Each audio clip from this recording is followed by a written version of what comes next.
everyone, Comic Reviewer here. This time reviewing on the first issue of Star Wars from Marvel Comics. Now, as you know, originally before Dark Horse Comics, Marvel for a time did do Star Wars, and Dark Horse Comics took on the reign until Disney bought out Star Wars, with Marvel taking over the reins and doing their own stories. Now, I know the stuff from Dark Horse Comics are now non-canon and part of the old timeline, while Marvel's new ones are meant to be more following a newer, cleaner slate. And the cover has the gang getting ready, with TIE fighters and X-Wing wings in the background. And the story starts off in a long time ago in a galaxy far away. We see how one of Jabba's ships are flying to an Imperial area known as Cymoon 1, which is meant to be a weapons factory. And we see how the ship slowly lands, with the main person in charge saying, "Huh, Elder Rim scum, I can smell them already. Be on the alert if anything seems even remotely suspicious. Kill them all." And of course, we see how the man is known as Overseer Argadine, and we see how Han Solo shows up with two of Jabba's guards with R2-D2. And we see how one of the robots know that this is Han Solo, who placed a bounty on his head for 50,000 credits. And of course, we see how Han Solo tries to sweet talk his way out of this, and shows them that the two people with him are his bodyguards. And of course, it turns out Chewie is keeping Han Solo safe, and turns out the two guards are meant to be Luke and Leia, and are talking to C-3PO, who's hid the Falcon somewhere safe. And of course, we see him saying, "I hope your bots are prepared for some negotiation. It appears you have some negotiations about what will happen here. Today, Mr. Solo, will be no bargaining."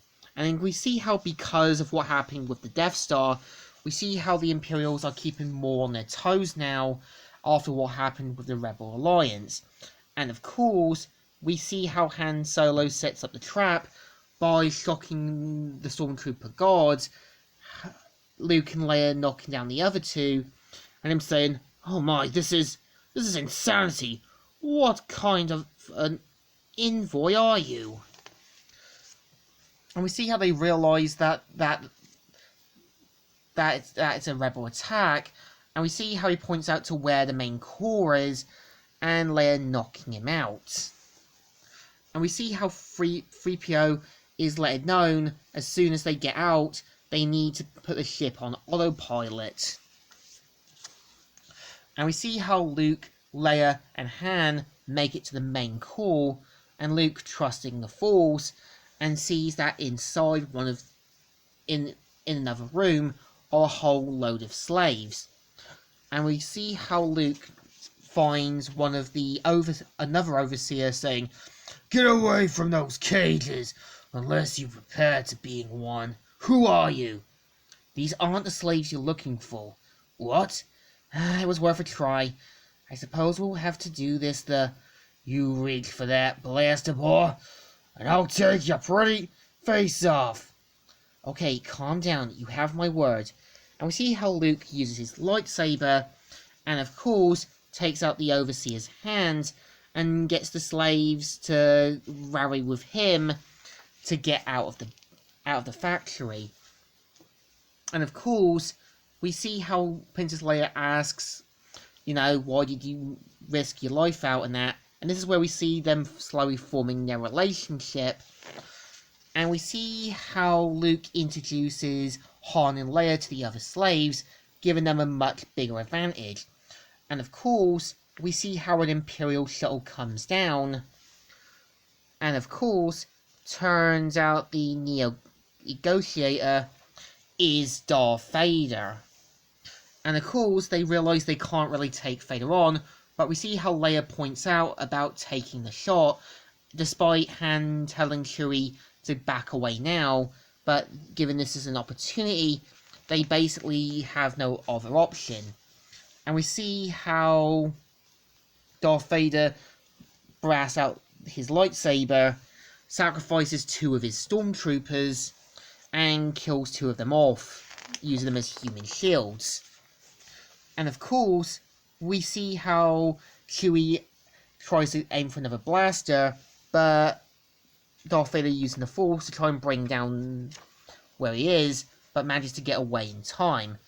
And Vader saying, "It was a Wookiee after him. Sir, if we have been unable to raise the Overseer, and now it appears the main factory is in a meltdown." And of course, we see how Vader senses that the pilot that basically destroyed the Death Star is in the factory. And of course, we see how C-3PO points out that the ship hasn't been in autopilot and is now being taken apart by scavengers, and tells him to get the blaster. We see how they have to kind of get out the factory, and Han and Leia finding the Imperial walkers to use as transport. And we see how Luke heads to where Vader might be, hearing Obi-Wan's voice, and him coming face to face with Darth Vader, ending the story.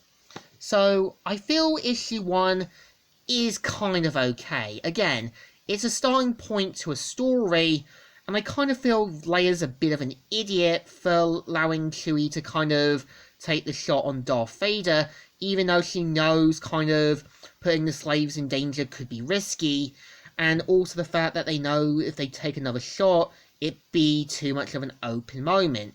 And yeah, a starting point to another Luke and Vader fight, which should have been built up a bit more, as I feel Empire Strikes Back did it better, because it showed you, in a way, Luke's real confrontation with Darth Vader. So I think this story still deserves a thumbs in the middle.